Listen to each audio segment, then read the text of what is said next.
नारद पुराण और पुराण कथा सुनने का फल। नारद पुराण विष्णु भक्ति के महात्म्य को प्रतिपादित करने वाला एक वैष्णव पुराण है। इसके श्रवण करने से समस्त पापों का प्रक्षालन हो जाता है। इस पुराण में 2 श्लोक हैं जो 2 भागों में बटा हुआ है, पूर्व भाग एवं उत्तर भाग।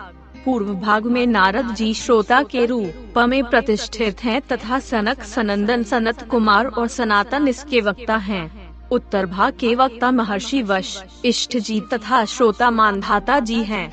नारद पुराण भगवान विष्णु जी की भक्ति से ओतप्रोत है। नारद जी ब्रह्मा जी के मानस पुत्र हैं। नारद जी नारायण का जाप करते हुए एवं नारायण की महिमा बताते हुए सर्वत्र विचरण करते रहते हैं। भगवान की भक्ति भगवान के स्वरूप को प्राप्त कराने वाली होती है। इसलिए मनुष्य को नारद जी की तरह हर समय भगवान नारायण का स्मरण करना चाहिए। भगवान नाम चर्चा से ही इस संसार से मुक्ति है। ओ की मात्रा शक्ति है। भक्ति भगवतः पुंसा भगवद रूपकारिणी तांग धाच प्रंगलाभं को वांछति बिनापशु भगवद विमुखा ये तु नरा संसारिणो द्विजा तेषा मुक्त भवाटव्या नास्ति सत्संग मंत्रा डंडा। नारद पुराण देवर्षि नारद जी ब्रह्मा जी के कंठ से उत्पन्न माने गए हैं। ब्रह्मा जी ने उन्हें कहा, बेटा विवाह करो और सृष्टि का विस्तार करो। लेकिन नारद जी ने पिता ब्रह्मा जी की बात नहीं मानी। कहने लगे, पिताजी मैं विवाह नहीं करूँगा।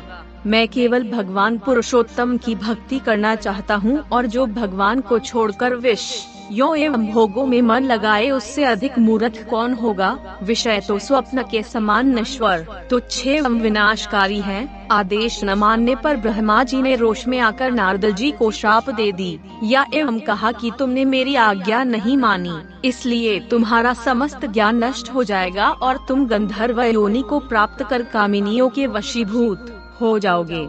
नारद जी ने कहा, पिताजी आपने यह क्या किया। अपने तपस्वी पुत्र को श्राप दे दिया, लेकिन एक कष्पा जरूर करना जिस योनि में ए राजनम हो। भगवान भक्ति मुझे कभी न छोड़े एवं मुझे पूर्व जन्मों का स्मरण रहे। और हाँ, आपने मुझे बिना किसी अपराध के श्राप दिया है, अतः मैं भी तुम्हें श्राप देता हूँ कि 3 कल्पों तक लोक में तुम्हारी पूजा नहीं होगी।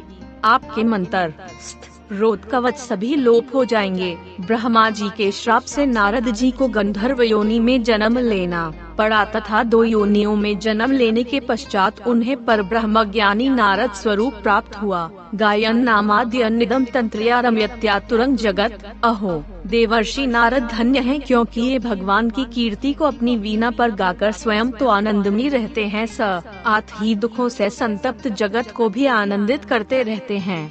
नारद पुराण में सदाचार, महिमा, एकादशी व्रत तथा गंगा उत्पत्ति महात्म्य, वर्णाश्रम धर्म, पंच महापातक, प्रायश्चित कर्म, पूजन विधि, गायत्री मंत्र जाप विधि, तीर्थ स्थानों का महत्व, दान महात्म्य आदि पर विशिष्ट चर्चा की गई है। नारद पुराण सुनने का फल। नारद पुराण सुनने से जीव के सारे पाप क्षय हो जाते हैं, धर्म की वृद्धि होती है। मनुष्य ज्ञानी होकर इस संसार में पुनर्जन्म नहीं लेता। नारद पुराण कथा करने एवं सुनने से नारायण की निश्चल भक्ति प्राप्त होती है।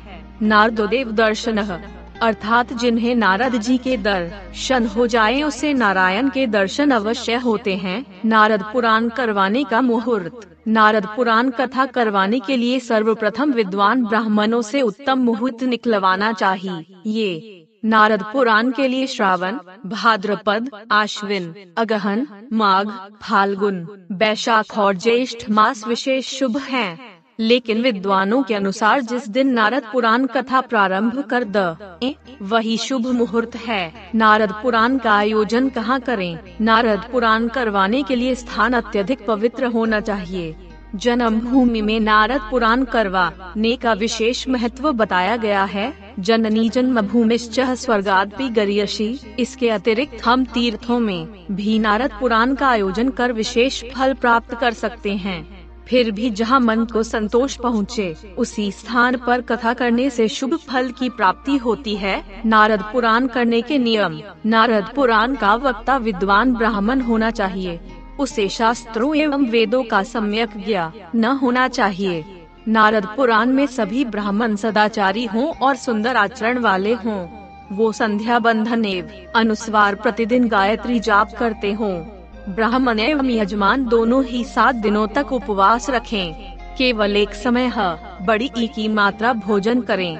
भोजन शुद्ध शाकाहारी होना चाहिए। स्वास्थ्य ठीक न हो तो भोजन कर सकते हैं।